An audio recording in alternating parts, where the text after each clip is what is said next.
Колко е добро, колко е хубаво, то е видно. С министър Москов след 2 месеца ще дойдем да видим дали пак така ще е чисто, така ще мирише хубаво.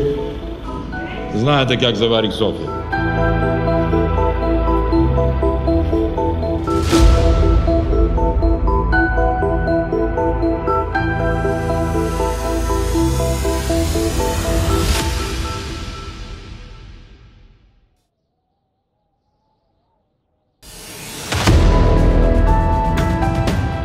Няма мечки, вълци, лисици.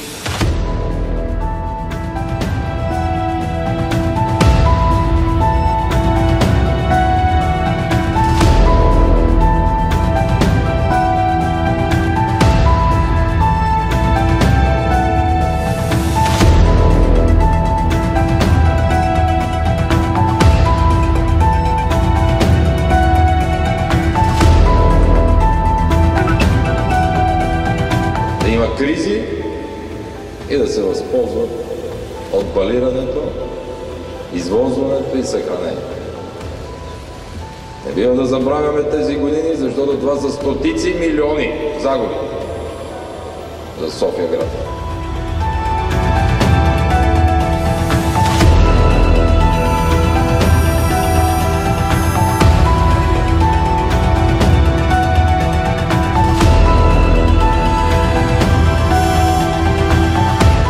Аз, министър Москов, ще бъдем надзора как ще продължи да се изпълнява.